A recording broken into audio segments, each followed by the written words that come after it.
All right, well, thank you. Our next panel is on the Bering Strait, shared opportunity and responsibility, and you heard some of that in this last panel. The moderator for today's panel is my friend and colleague, Craig Fleener, who's the Senior Advisor on Arctic Policy to the Officer of the Governor of the State of Alaska. To his left is Gail Schubert. She is President and CEO of Bering Strait's Native Corporation. Bill Eichbaum is Senior Fellow, Arctic Policy, World Wildlife Fund, U.S. Melanie Banky is President and CEO of Kowarek, Inc. And Paul Foose is the President of Alaska Marine Exchange. Thank you very much for participating today. Craig, I'll turn it over to you. All right, thank you very much. And those of you who are heading for the door, you need to turn around and come back and sit down. There's one more session. No, I'm just kidding. We will jump right into it. I'll just give a short intro. In Alaska, it's not unusual for us to understand the need and easily put into practice an attitude of neighborly cooperation with Russia, with Canada, with practically anybody, because we are so far removed. Alaska is less than 3 miles from Russia, if you can imagine that. We share a common heritage, indigenous connections, and a common seaway that requires cooperation. The Bering Straits holds many opportunities for partnership, including economic, oil spill response, search and rescue, ship traffic monitoring, a network of ports, air transportation, potentially a future tunnel and railway, research, subnational collaboration, seaway management, minerals development, environmental conservation, wildlife, fisheries, and waterfowl management, and national strategic collaboration. Oh, and my favorite subject that I forgot is subsistence and food security. So there are a lot of issues that we share in common with our neighbors across the way and our neighbors to the east of us. And many of these issues will be touched on by our panelists today. And so without me saying much more, I'll go right ahead, and you've already had the introduction, so I'll just turn the microphone over to Gail, and we have about 5 minutes of time for presentations from each of our participants. Sorry. Good afternoon. I think we're the last panel between you and something cool to drink, so we'll move it right along.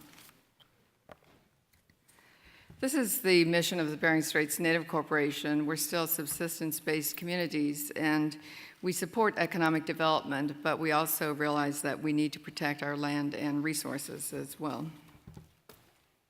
Nome is our largest community, and you heard mention of it earlier as one of 2 possible Arctic port sites.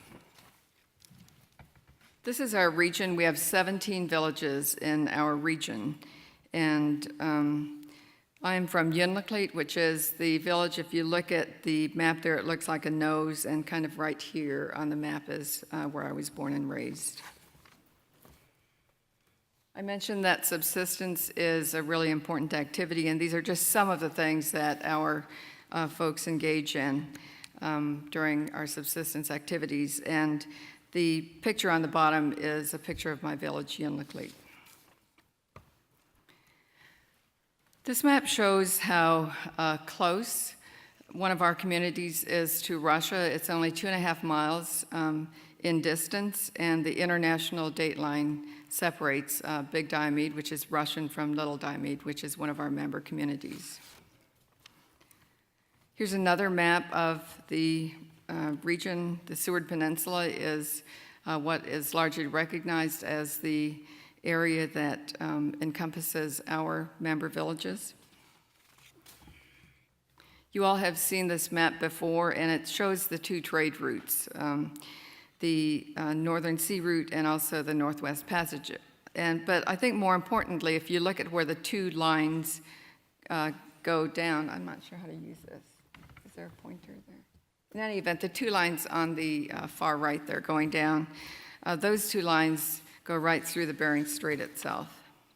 And this shows basically how strategic our region is in terms of what's happening in the north, in the Arctic, and our region. So Russia is right next door to us. This is a photo from Little Diomede, one of our member communities, and Big Diomede. And I talked to some folks on Little Diomede the other day and asked if they had seen any sort of Russian activity, because, you know, on a clear day, they can actually see, excuse me, Russian soldiers standing on the cliffs back there. And one thing that they said is that they have constructed a large antenna that they can see over the cliffs, and they are not inclined to go over there. In the 40s, about 52 of the folks from Little Diomede went over on a customary visit, and they were detained, I think, for about 6 months, and questioned repeatedly because they were thought to be spies. So about 5 years ago, when I put this slide together, it was kind of tongue-in-cheek. But it seems lately there really has been a lot more chatter about the fact that Russia thinks it got a raw deal, selling Alaska to the U.S. for 2 cents an acre. One of the things that has also been noted is that Russia really has stepped up military activity in the Arctic, despite what they say. Russia began restoring its military capability and infrastructure in the Arctic in 2012. And basically, the Defense Ministry is building or restoring facilities on the continent and the Arctic island from Franz Josef Land to the Bering Strait. In recent years, Russia has unveiled a new Arctic command, 4 new Arctic Brigade combat teams, 14 new operational airfields, 16 deep-water ports, and 40 icebreakers with an additional 11 in development. And as Admiral Zimkov said earlier, we have 2 icebreakers. One is functional, and it's my understanding, at least as of April, that the other was not really functional. So it's really clear, in my opinion, that Russia is militarizing the Arctic, irrespective of what they say. I'm going to run through some slides and not discuss some things because of time. So Russia has assured us that most of the capabilities that they're building up in the Arctic have only defensive application and often serve dual purposes in supporting other government objectives, such as enabling resource development, supporting shipping along the Northern Sea Route, or contributing to Russia's broader search and rescue capability. They also assert that none of these developments present a real threat to Canada or the North American Arctic. They assure us that construction of a new dock at an Arctic military installation is needed because the existing facilities are not big enough for the giant nuclear icebreakers that are coming off the production line. And so you hear all this activity going on in Russia, and you ask, well, what are we doing? The first thing that I would note is that Congress is looking at cutting $54 billion from its budget. But there are a lot of national security concerns that the U.S. has to deal with.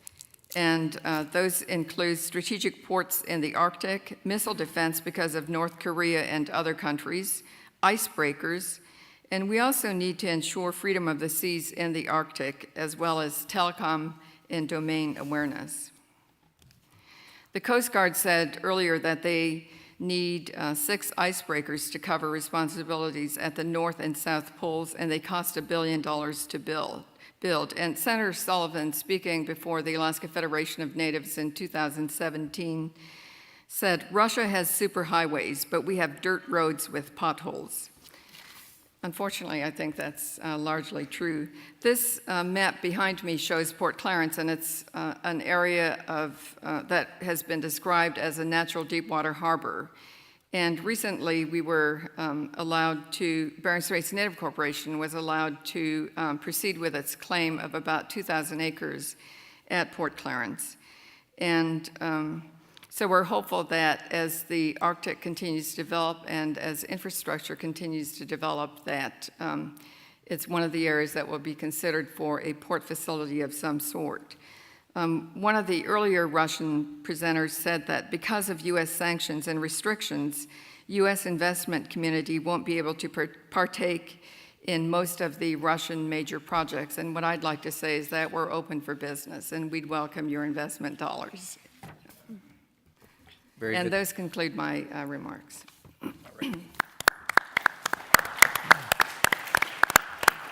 Very good, thank you. And I think that that's something that's not thought about enough, and that is, while we continue to hope for and think about a peaceful Arctic, and the fact that those of us in Alaska who are neighbors to some potential conflict, we don't want to see that conflict either. But the perspective by many of us is that we shouldn't be completely defenseless, and many of us feel as if we've ignored our defensive situation a little too much.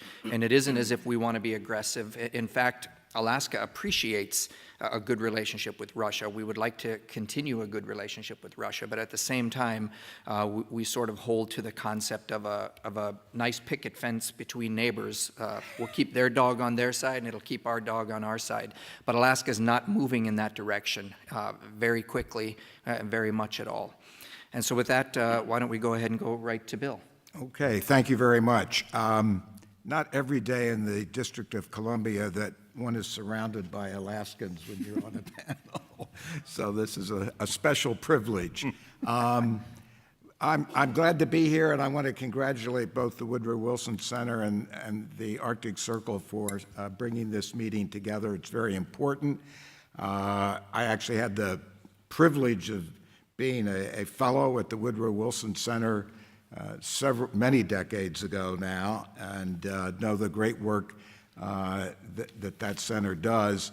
And my boss, Carter Roberts from WWF, has been very active with Alice from the beginning of helping to pull together the Arctic Circle.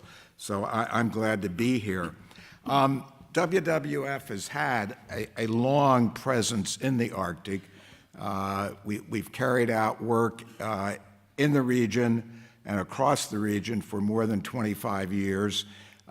We are an observer before the Arctic Council and very actively participate in both the work of the Council and its subsidiary bodies.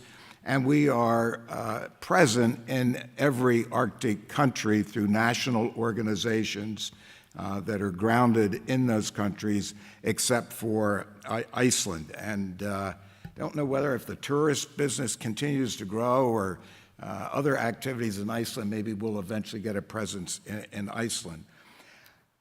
I think it's really important that we are, in a sense, ending the day with a focus on the Bering Straits, because that is where, as you've heard, literally Russia and the United States look at each other across this important but very small expanse of water. And as you pointed out, I just want to make 2 points about the Bering Straits, significance beyond that geopolitical one, which is economically extraordinarily important. All of the shipping routes that you can imagine springing out across the rest of the Arctic Ocean all go between those two islands that you had the pictures of. So that's important. Also, the straits are extraordinarily important from a biological viewpoint. The migration of bird life, sea life, other species is extraordinarily important there, and that's both biologically, from an ecosystem function viewpoint, critical, but it's also central, as you will undoubtedly hear from my colleagues, to the maintenance of the subsistence way of life that is so important to the people of the Arctic. So we can look at the Bering Straits, and it's sort of a microcosm of how are the countries of the Arctic doing, and providing what we heard this morning is so essential to the future wise use, sustainable development of the Arctic, which, is that there be stability, that there be the rule of law, and that there be good governance as the platform for that future sustainability. So the question I want to, at least from my perspective, close the day with is, well, how have the U.S. and Russia been doing at cooperation to bring about those features that are so essential? First of all, there's a long tradition of cooperation. It's been informal for thousands of years between the people of the region. More recently, there have been agreements between the governments to resolve border conflicts. There have been agreements between the governments to provide special management of resources, such as polar bears. There have been agreements on oil spill prevention and response, and in another area, in other areas, it was mentioned this morning, conservation and particularly protected areas. There's been a lot of talk there, but not much coordinated action. So that's between the two countries. If you look at what they've done with inside of the Arctic Council, sort of collaboratively with the other Arctic countries, there's been recent, as has been mentioned, action by the collective countries of the Arctic, search and rescue agreement, an agreement on black carbon reduction, which hasn't been mentioned before, and the most recent agreement on science and research, as well as on oil spill pollution and prevention. So there's a long history of both bilateral and multilateral agreement. But I guess the question I want to focus on as I conclude is, well, what's the case going forward? And I think there's grounds for concern. There's a history of good cooperation between the Coast Guard of the two countries, but that's in a holding pattern right now. One of the things WWF has tried to do is to at least continue to stimulate conversations between the two Coast Guards in order to keep communications going and discussion about issues. The most recent of those meetings that you heard reference to this morning had to do with assessing the spill in the Gulf with Russians in Russia, in Moscow, with U.S. experts involved in that effort. So we've tried to help keep that communication going. But there are areas where we could do a lot better. The Coast Guard right now is beginning to come up with a plan, has come up with a plan for routing and areas to be avoided. That should really be seamlessly connected to a similar plan on the Russian side, and both countries should be taking that and advocating that to the IMO. That's not happening. We did a scorecard at WWF on how the Arctic countries are doing overall in implementing their recommendations that they make at the ministerial level of the Arctic Council. We released that scorecard at the ministerial meeting in Fairbanks in April, and quite frankly, the countries, most of them, are not doing a very good job on most issues in terms of actually implementing programs in their countries at the local level, at the state level, that implement those ministerial decisions. So there has to be improvement in that regard. And even where decisions have been taken, such as the adoption of the Polar Code, one wonders whether the Crystal Serenity is compliant with the requirements that now exist as of January. So our perspective at WWF is that if you look at that microcosm of the Bering Straits, and then you look at the context of the decisions, there's a lot that still needs to be done. Some areas that, and I'll close with these thoughts, for moving forward between the two countries are enhanced work on spill response. You heard reference to some of those issues earlier in the afternoon. I mentioned the issue of more coordination across the boundary between the two countries on ship management. I think that there is real room for progress in the area of special management of critically important marine areas, particularly. The Russian side is doing a very good job on that effort. I think there's been less progress on the American side. And then I think, finally, there might need to be some strengthened mechanisms in the Arctic Council to see that the very excellent policy recommendations and the very excellent science work that gets done, actually then there is follow-up and implementation by the governments at the appropriate level, whether it's state, federal, or even more local. Conclude by saying that the recent meeting on Arctic dialogue in Russia, President Putin fairly affirmatively spoke to these issues and his remarks. And I think that perhaps the meeting between President Trump and President Putin that is in the offing in the future would offer an opportunity for President Trump to join, and we would see a convergence of strengthening that coordination between the two countries. Thank you. Thank you. I think one of the interesting things that came out of the conference in Arkhangelsk was the invitation, was it by Finland, that where they invited President Trump and President Putin to go to Finland and actually have an Arctic conference to talk about the future of the Arctic. So I think that is a good idea.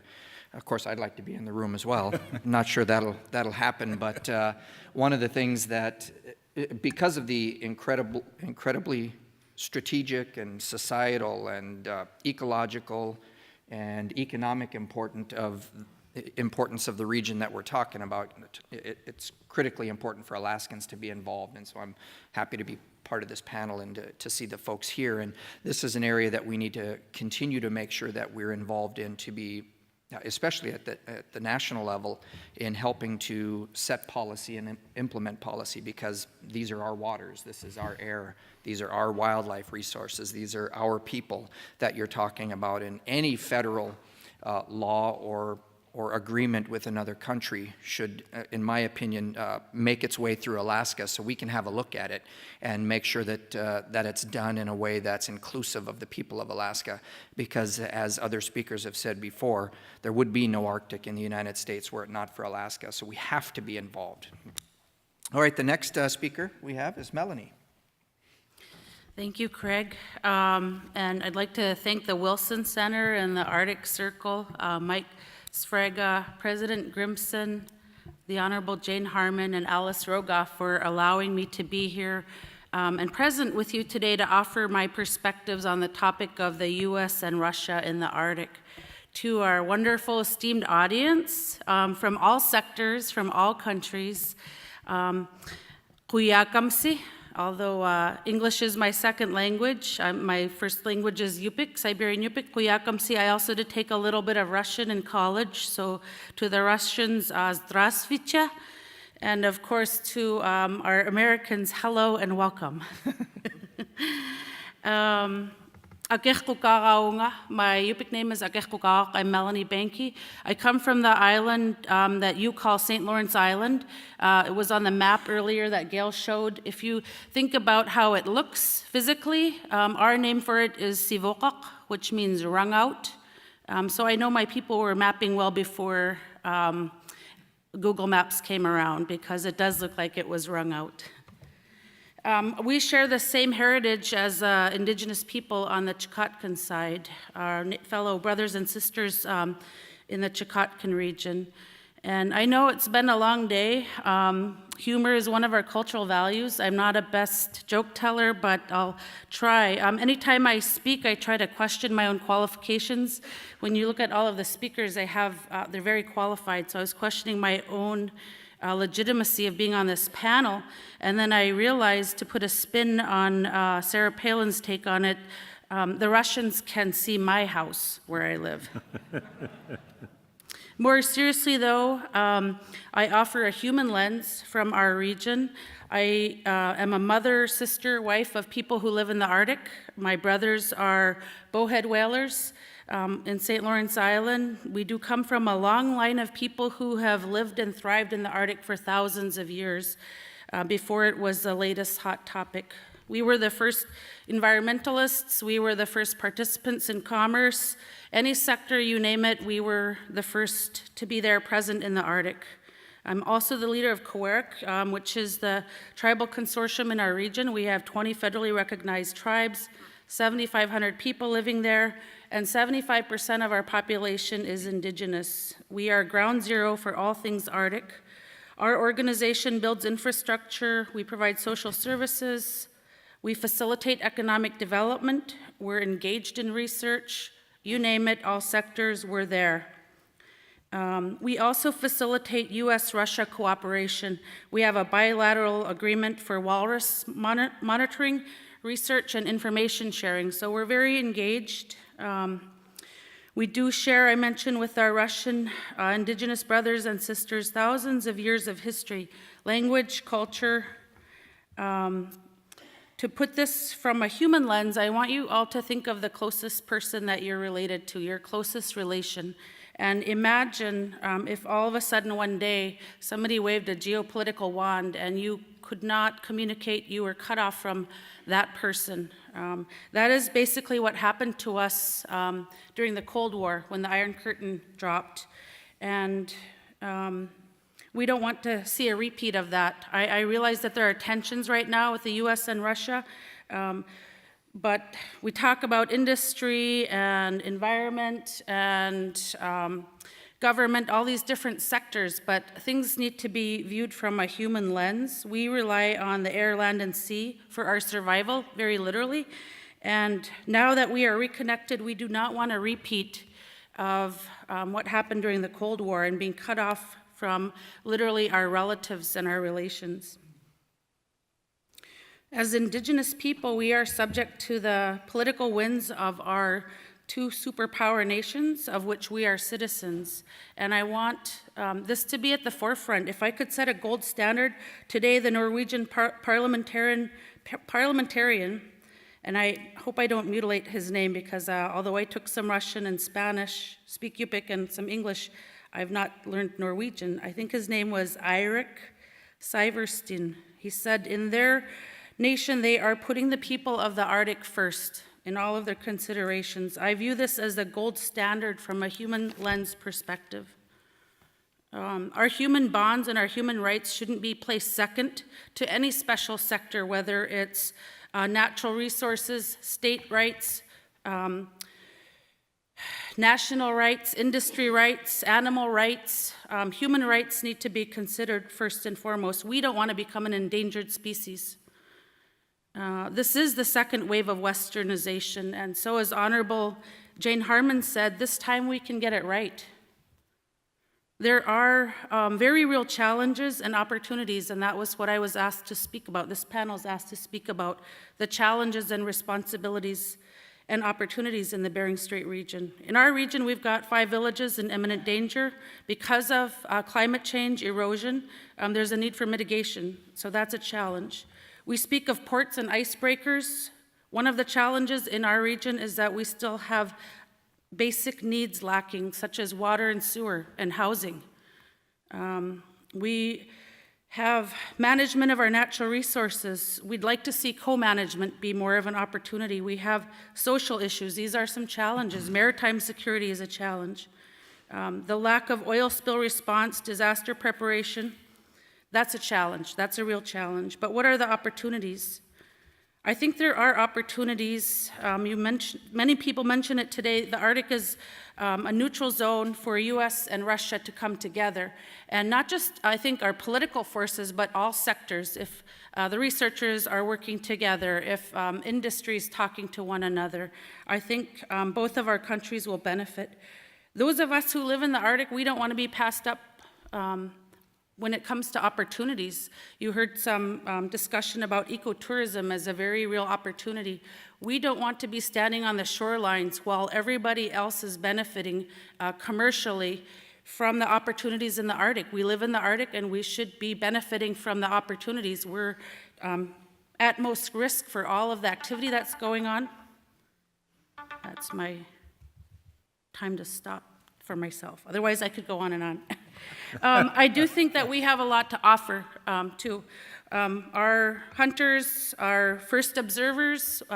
We've got thousands of years of observation. We can be contributing to research, infrastructure development. In our region, the tribes support the need for a port system being put in place, securing our borders. There was, Megan asked a question earlier about our Alaska Territorial Guard, Alaska National Guard, reinvigorating that. Our young men and women stand ready and they want to participate. We want to take ownership, responsibility, and participate in the opportunities in the Bering Strait region. I'd like to invite you all to hold your next dialogue in Alaska. I mentioned I also took a little bit of Spanish, and they would say muy caliente here in Washington, D.C., with 91-degree weather, that we're speaking about the Arctic.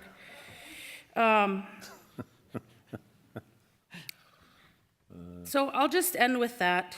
For all sectors, don't put us at the back of the bus. Don't consider us secondary. We want to be engaged in policy making, stepping up for the responsibilities and benefiting from the opportunities. We have been in the Arctic for thousands of years, and we intend to remain for thousands more years to come. So let's get it right this time. Igamsi kayo wikamsi, thank you, spasiba, gracias.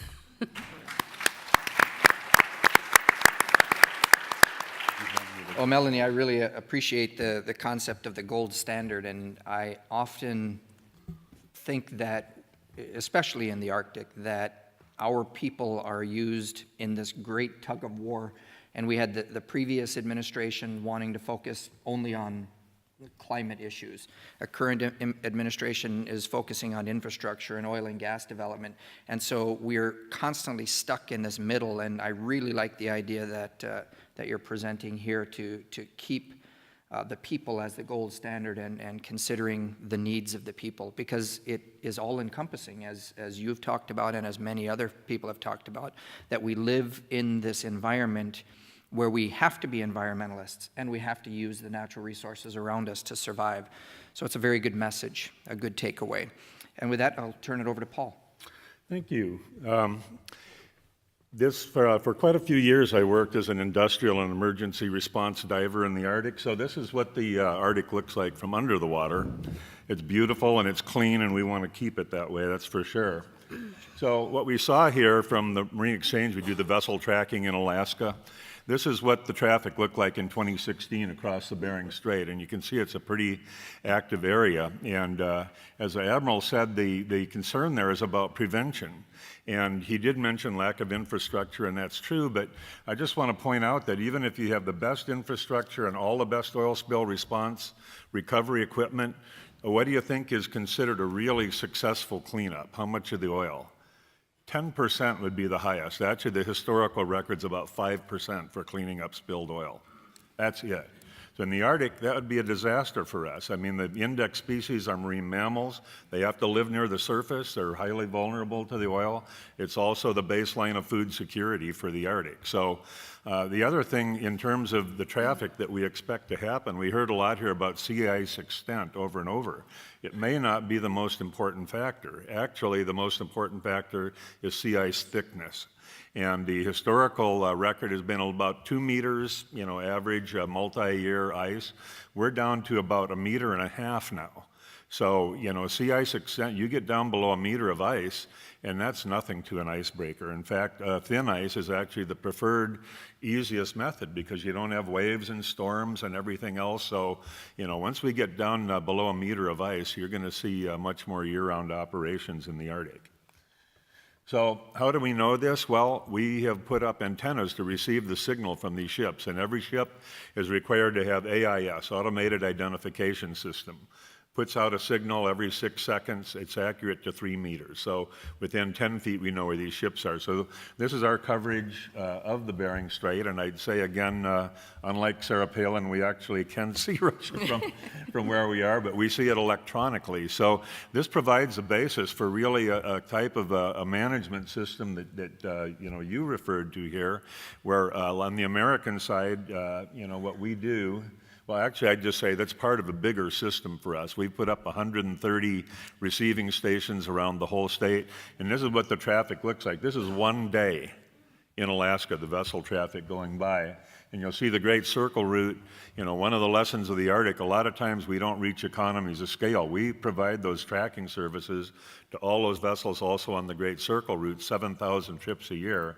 There are about 450 trips through the Arctic. It wasn't economic to do it for the Arctic itself, but it is if you combine the whole thing together. And we are actively managing an area here of about 4 million square kilometers. It's the largest and most complex vessel tracking and management system in the world. And we have a 24/7 monitoring. And so these guys are constantly looking what's going on. We have an algorithm in the system. If vessel slows down below 3 knots, the assumption is that it has a problem. So we're calling them, what's the problem? And sometimes, well, we're just reballasting our tanks, it's okay. But other times, my engine has quit. I need this part. Where is the next nearest vessel that can respond? It probably isn't even a Coast Guard vessel or a government vessel. It's a nearby commercial vessel. It's the nearest vessel that can help save these guys. So we have offshore routing. They have to stay far enough offshore so we have enough time if they have an emergency that we can respond. It's similar to the agreement that Russia and Norway have together when they delineated their border and agreed for how they would ship crude oil in that area. Another concern in the Bering Strait is about 2/3 of the volume of the cargo there now is petroleum products. So this presents a pretty high-risk operation. So the other thing that we can do here is we can do digital fencing, and what we did here for Shell when they operated, we had whaling in this area, this shaded area next to the shore, and they didn't want to bother the whalers. So they agreed that we'd put this fence there and that their ships wouldn't go in there. Well, it displays on the ship's display, and we're able to monitor it. The local people are able to monitor, and actually during Shell's whole operation, they didn't violate it. I want to point this out because it gives us the capability for dynamic areas to be avoided. Problem is, you could go in and say, oh, the walruses are here last year. Let's make that a marine protected area. Well, the next year they're somewhere else. So we can actually dynamically, provide this protection and then remove it and remove the restrictions on shipping, if you can, if it's no longer necessary. So, from this, our proposal is that we would establish a joint managed seaway with Russia. And these are the tracks that Admiral Zukunk referred to that we're looking on the U.S. side. The Russians should have the same side. Our proposal is that we jointly manage this area. We've actually make the invitation to Russia to have a couple of their Ministry of Transport officials come and sit right next to our officials in our command center. AIS is a public signal. Anybody can see it, and it ought to be able to be used internationally to manage this traffic. So it would require a bilateral agreement, something that our former lieutenant governor is working on. This St. Lawrence Seaway is a way, one way to approach it, form our side of it and with the Northern Sea Route Administration. Russia could implement it under Section 234 of the Law of the Sea Treaty, which allows nations to put special provisions in ice-laden waters. And because we haven't passed the Law of the Sea Treaty in the U.S., we don't have that available to us. That's why we really need to work through these international agreements. And if it turns out that because of objections for freedom of the sea, Department of Defense, or whatever, then we need to go to the International Maritime Organization and make this part of the Polar Code. This is the reason why casualties are happening, either equipment failures, but more than often it's human error. And when our guys see it, they're outside of the channel where they need to be. They call them, you need to get back on straight. You're in the wrong channel. It's not deep enough. You're going to have an accident. And you know what? None of those ships ever complain. It's like the airline pilot. He's not going to complain that the air traffic control tower, oh, you're just about to land on the wrong runway, or you're just about to run into another plane. These guys are out in the middle of the nowhere, and they appreciate it. So anyway, it's not onerous. It can be done. I do want to mention again Taro Vereste here, the Arctic Economic Council.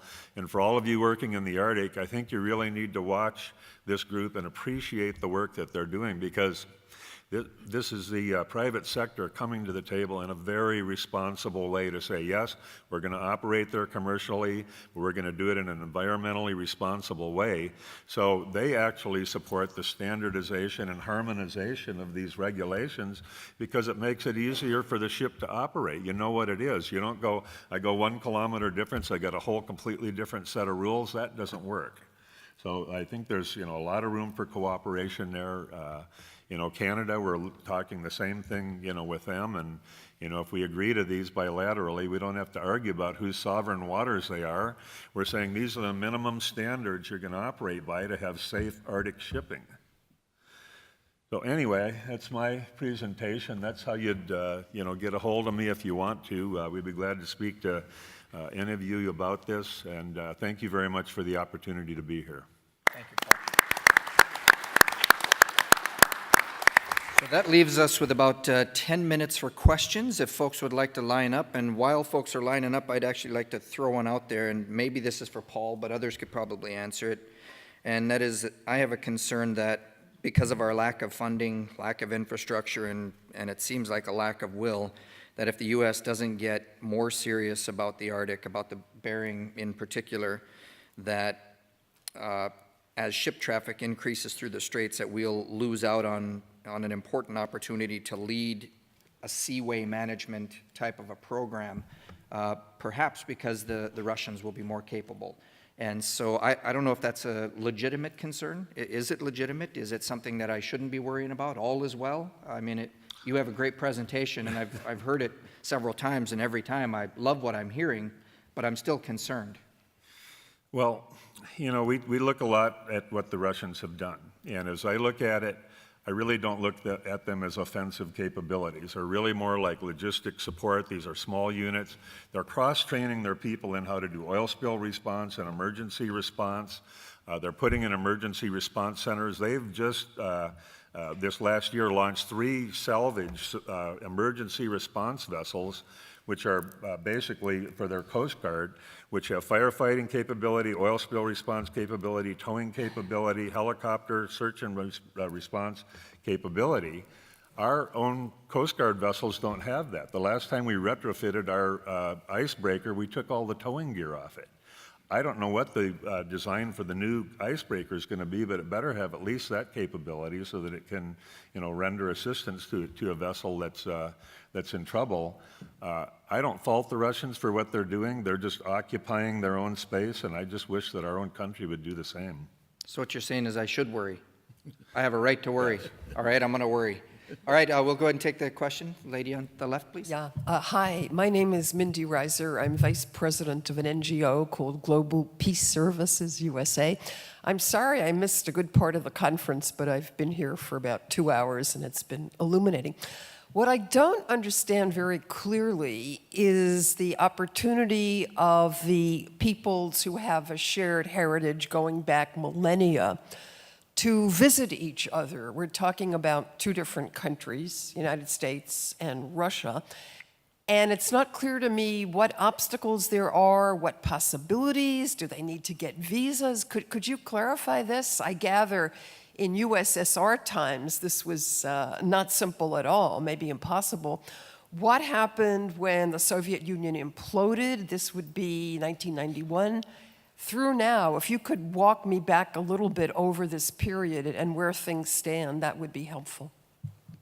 I'll take a stab at that. I'm no expert other than locally what I do know. So following the Friendship flight that they mentioned earlier in 1988, that lifted the ability for us to go back and forth. And currently, if you're an indigenous person, you can travel visa-free over to Chukotka to visit your relatives. There are 2 communities that we have very strong ties to over there. So visa-free travel is a current reality, and what I was saying was I want that to be maintained, that we're seeing these political tensions, we read about them in the news. Right now, indigenous people can travel back and forth by boats, umiaks, when the weather permits, or through Bering Air, which flies commercial charter flights back and forth. It's an hour-long flight. Does anybody monitor that on the Russian side? Do they ask for any documents or they? Yes, you have to have an invitation. You have to document that you have an invitation and a place to stay, and both sides monitor the visa-free travel. You have to apply for visa-free travel. I would just caution, though, that if you have a Russian surname, you should be careful about going over, because I have a former client who went over on one of those freedom flights, and she had a Russian surname, and they were not going to let her leave on the flight. They actually had to hold the flight on the ground because, you know, they were damned if they were going to leave her there. She couldn't speak a word of Russian. She had a U.S. passport on her, but because she had a Russian surname, they were convinced that she was trying to escape the country. There definitely are still challenges. Not about maybe a decade ago, there was a boatload full of Russians who had to return by a certain deadline per their government, and even though the weather conditions were not ideal at all for traveling and everybody told them not to go, they had to meet that deadline, and all people on board that skin boat perished. And then just last year, we had somebody from Savunga sort of stranded over in Russia for a period of time, and he made the national news trying to get back to the U.S. So there are challenges, and it's been through the U.S. government's cultural exchange grants, through, for example, the Beringia program within the Park Service, that we're able to go back and forth. Can I add to that question? Is it the same for Aleut people and others that live along the coast? Because I haven't heard of easy transportation back and forth for those folks. Do you? Yes, they can. They can go to the Komandorsky Islands. The Aleuts can visit each other visa-free as well. Okay, thank you. Yes, sir.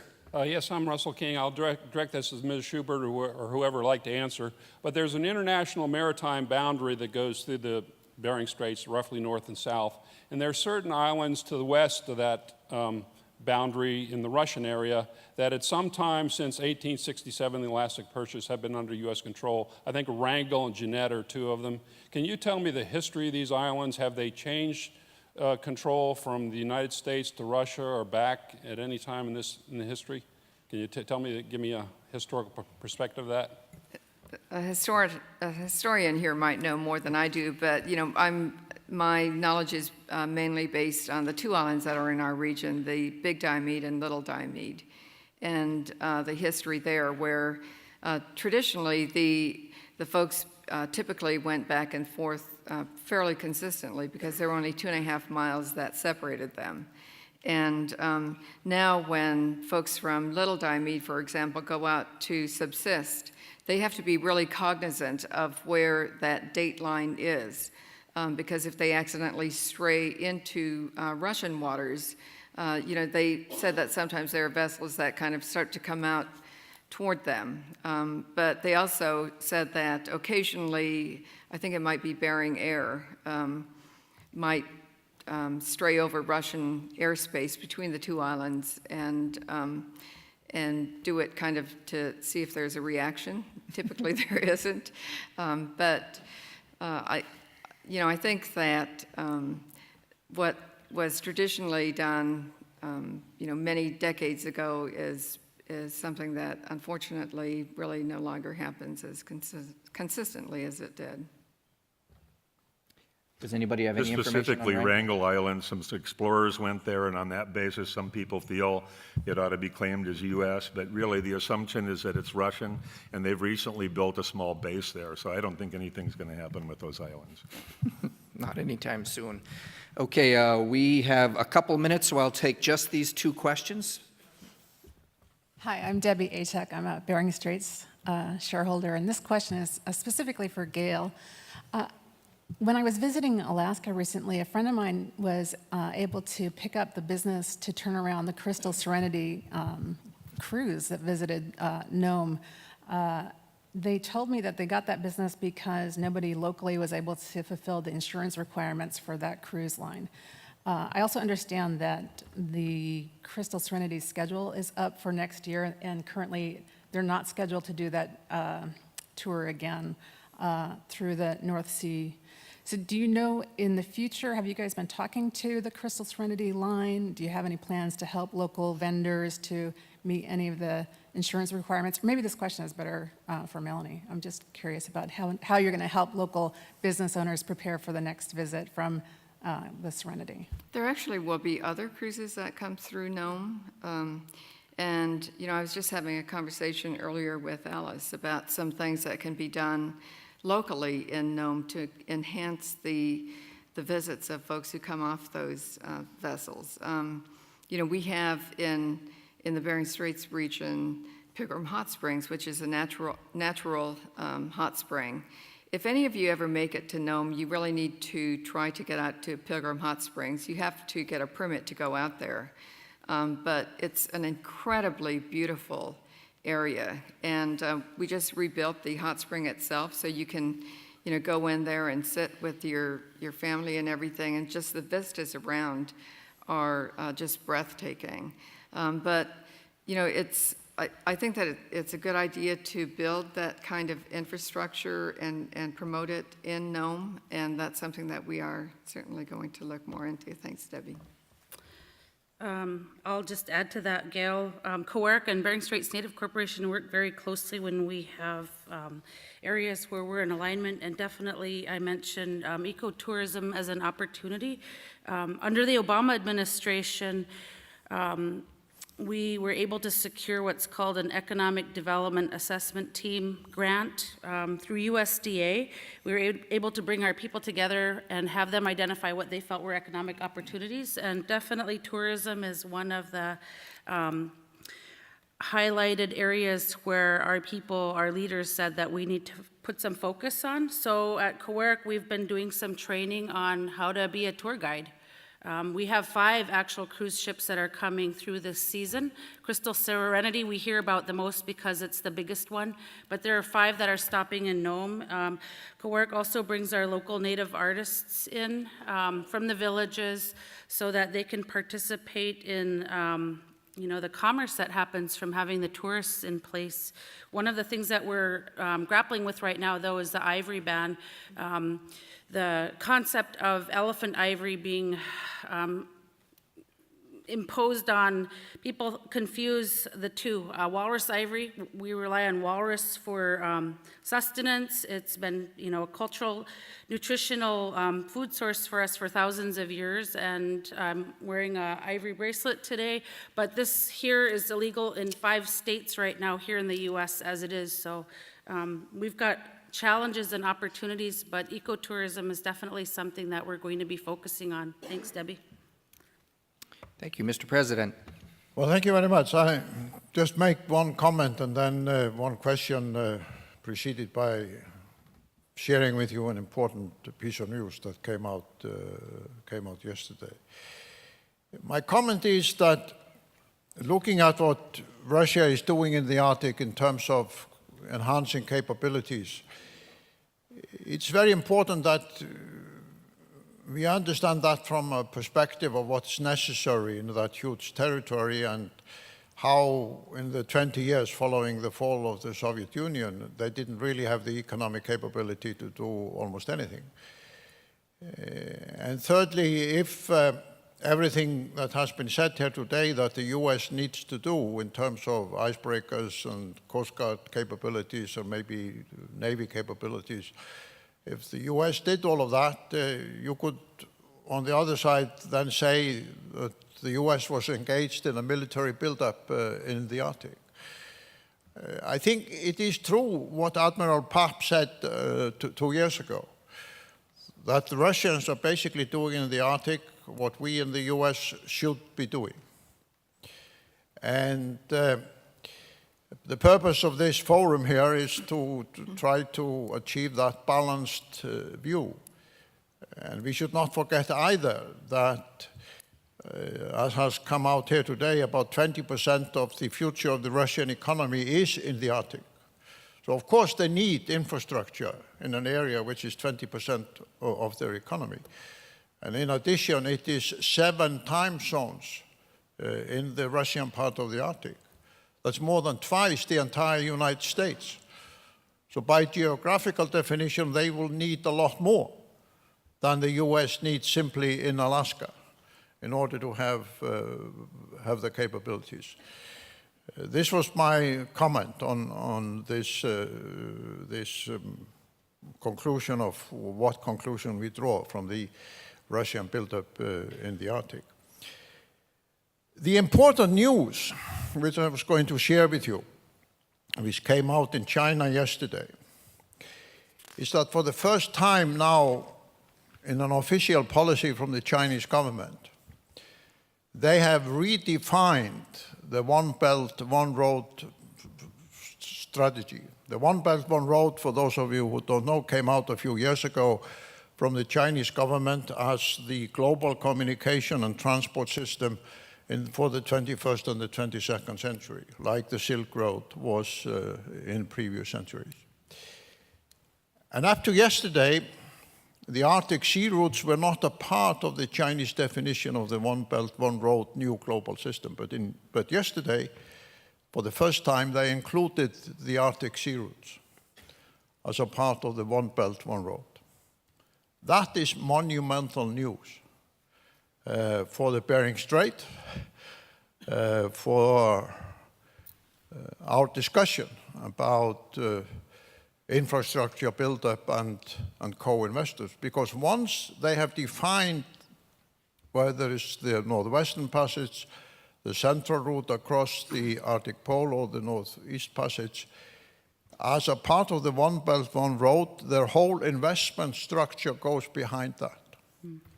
That means the One Belt, One Road Investment Fund, and that also means the Asian Infrastructure and Investment Bank, which the US is not a part of, alone among the European North Atlantic countries. Britain, France, Germany, my own country, all the other Arctic states are part of the Asian Infrastructure and Investment Bank. So my question to the panel is this. In the light of China now having defined the Northern Sea routes as a part of the global One Belt, One Road system, how will that affect the debate and the planning, as well as the views and the vision within the United States on the Bering Strait and the necessary infrastructure build-up?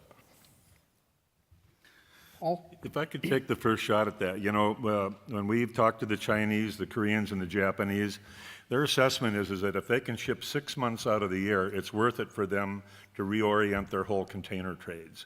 But we're pretty close to that now, and with this new class of Russian icebreakers, I mean, the biggest one coming out now is 65 megawatts. They're talking 120.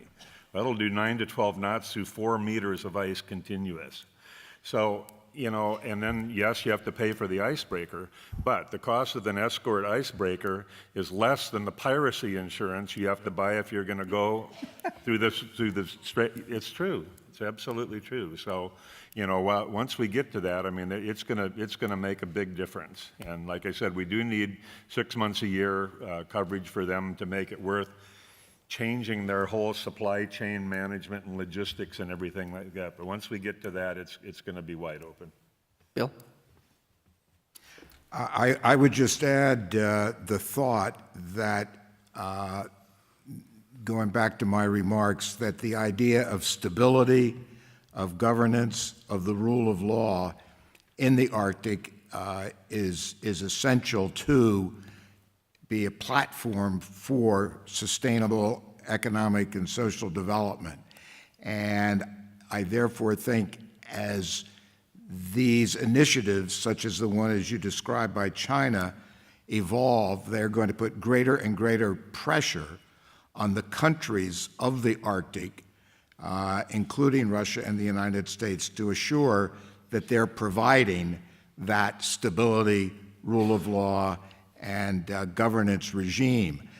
And it isn't there yet under the framework of the Arctic Council, but it can be. And I think the fact that the ministers in the countries over the last 3 meetings of the Council ministerial body have adopted legally binding agreements is movement in that direction and suggests that the countries of the Arctic recognize that they need to be seen to be providing this stability if the economic development and social development is to take place without disasters.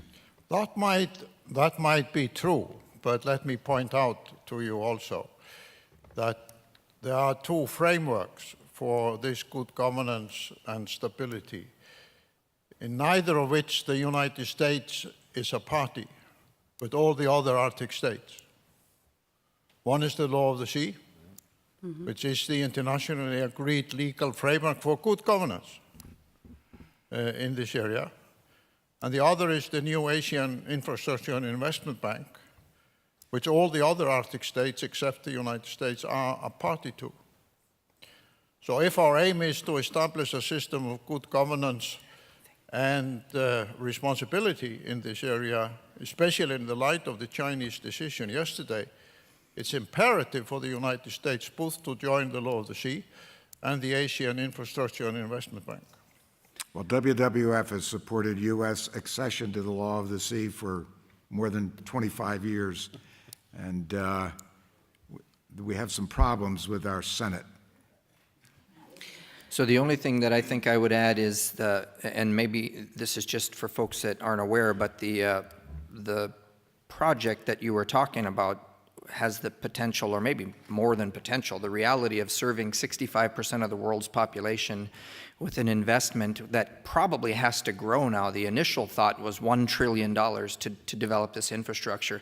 That's probably going to have to grow if you're including the Arctic. And as Melanie said, as others have said, as many of us have long thought, that if Alaska, the United States in particular, in terms of infrastructure development, isn't involved in some way in bringing us up so we can be prepared, then all of this is going to happen around us, and we will once again, as I often say in forums like this, we'll once again, or we'll continue to be treated like a colony, and others will come and get our resources, and they'll leave us with a few scraps here and there, and we won't be a part of this major change. So I think it's critically important that we are able to participate. Of course, Alaska is a very small economy. It's difficult for us to do this on our own, so it's going to take a strong state, federal, and public-private partnership across the spectrum. So we're looking for investors. So all of you who have some money, please invest in Alaska. And with that, I conclude, and let's give a round of applause to our panelists. Thank you, Craig. Thank you, Craig, and thank you to the panelists and those wonderful questions. Allow me to quickly wrap up. I thought it was a fantastic day. Again, with the help of the North Star Group, we'll have proceedings from today, and want to remind you about tomorrow, which begins at 8:30 a.m. in the Wilson Center Auditorium, where we'll do a deep dive discussion on Arctic investments and then marine operations. That will go through about noon, and then at 1 p.m., we are very honored to host Vice President Mike Pence in this auditorium, and that's at 1 p.m. So thank you very much for what I thought was a wonderful day. Let's continue the dialogue in the fora outside for a reception. Thank you all very much.